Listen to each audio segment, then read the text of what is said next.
बिस्मिल्लाहिर्रहमानिर्रहीम। अज़ीज़ तलबा कराम, आज हम अलिफ मकसूरा का कानून पढ़ेंगे।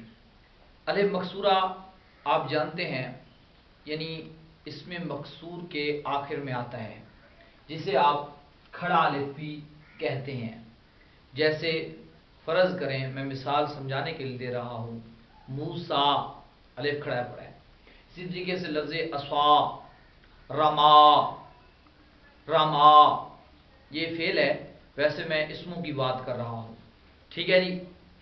तो जो इसमें मकसूर की बात करेंगे, यानी इसमें मकसूर के आखिर में अगर अलिफ मकसूरा आ रहा हो तो उससे अगर उस इसम मकसूर से आपने तस्निया बनानी हो या जमा बनानी हो, तो फिर उस अलिफ मकसूरा जिसे आपने तस्निया बनाना है या जमा बनाना है, तो उस जमा बनाने का तरीका क्या है, यानी उस अलिफ मकसूरा के साथ आप तस्निया और जमा में क्या करेंगे। जैसे आप राजुलन है तो आप राजुलान कर देते हैं। इमरा आप इसी तरीके से शजरातुन है तो आप उसकी जमा बनाते हैं शजरातान, शजरातुन, ठीक है। तो इस तरीके से अगर एक इसम मकसूर हो और उसकी हमें तस्निया बनानी पड़े तो हमें तस्निया में और जमा में क्या करना पड़ेगा। तो सबसे पहले ये समझिए कि अलिफ मकसूरा दो तरह का होता है। एक अलिफ मकसूरा वो है जो वाव से बदल कर आता है।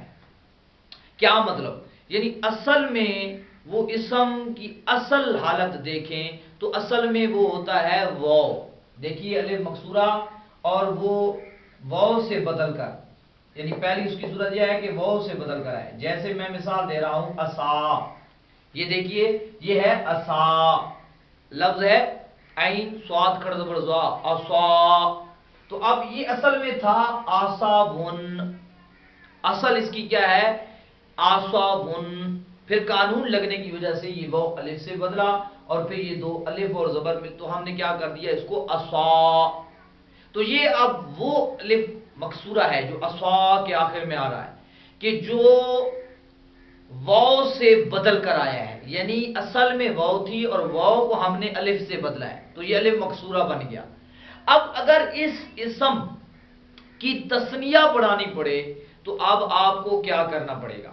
तो यही कानून है कि हर अलिफ मकसूरा जो वाव से बदल कर आए और इसम में तीसरी जगह पर हो, यह भी शर्त है, वाव से बदल कर आए और इसम में तीसरी जगह पर हो, तो उस इसम मकसूरा से तस्निया बनाते वक्त या जमा बनाते वक्त उस अलिफ मकसूरा को वाव से बदलना वाजिब है।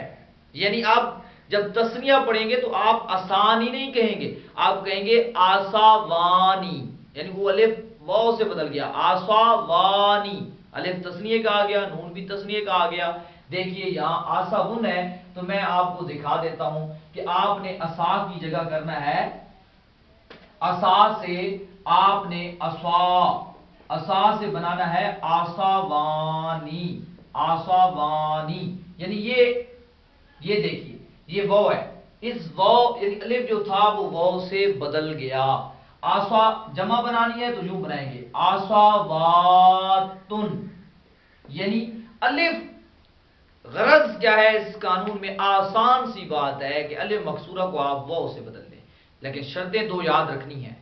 अलिफ मकसूरा वाव से बदल कर आया हो, नंबर दो इसम में तीसरी जगह पर हो, यानी उसका नंबर तीसरा हो, जैसे आसा में आइन स्वाद और फिर अलिफ आ गया तो तीसरे नंबर पर हो, तो फिर आप उस इसम से जब तस्निया बनाएंगे तो तस्निया में उस अलिफ मकसूरा को वाव से बदलना वाजिब है। असा, आसावाने, आसावातुन, जैसा कि आप देख रहे हैं आसावाने, आसावातुन।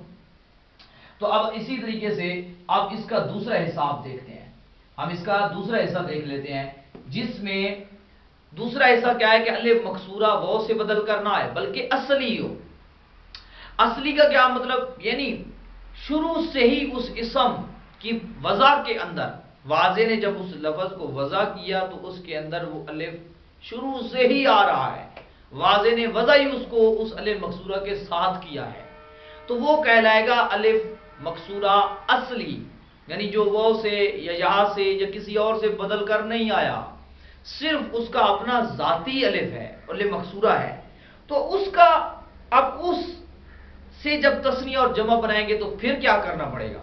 میں ایک مثال دیتا ہوں، اس کی مثال سمجھنے کے لیے آپ کیا کریں، لفظ الہ جو آپ نے حروف معانی میں پڑھا ہے، جو تک کے معنی میں آتا ہے، انتہا کے معنی میں آتا ہے، سدو من البصرتی الی الکوفہ، الہ، یہ ویسے نہیں، حرف کی شکل میں نہیں، جب آپ الہ کو کسی کا علم بنا دیں، کسی کا نام رکھ دیں، الہ، کسی کا آپ نام رکھ دیتے ہیں الہ، الہ جب کسی کا آپ نام رکھ دیں، علم رکھ لیں، یعنی کسی مونس، کسی عورت کا آپ نام رکھ دیتے ہیں الہ، جس طرح عرف میں نام رکھے جاتے ہیں، الہ نام رکھا، اب اگر دو ایک اور عورت پہ اس کا بھی نام الہ ہے، تو اب دو الہ کی بات ہو رہی ہے، دو الہ عورتوں کی بات ہو رہی ہے جن کا نام الہ ہے، اب آپ تسنیہ میں کہنا چاہتے ہیں تو اس کو کیسے کہیں گے؟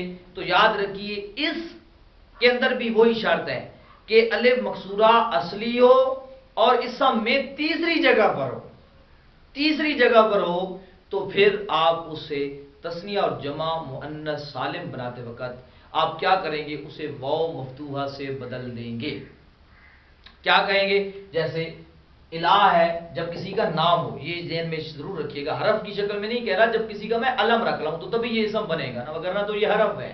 الہ جب میں کسی کا نام رکھ دیتا ہوں، تو اب یہ سے آپ جب تسنیہ بنائیں گے تو یہ ہو جائے گا الہوان ہے، سمجھانے کے لیے یہ مثال دی گئی ہے۔ اسی طریقے سے الہواتن، الہواتن، یعنی اب الف مقصورہ جو تھا وہ واو سے بدل گیا۔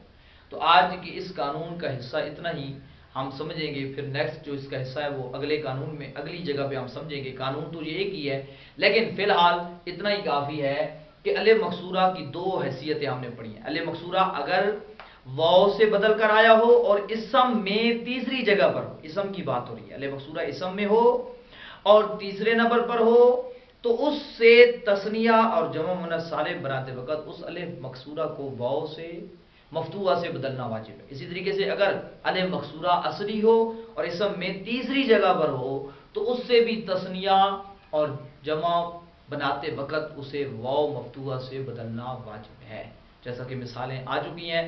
بقیہ اس کی اور بھی صورتیں ہیں، وہ انشاءاللہ اگلے حصے میں پڑھیں گے۔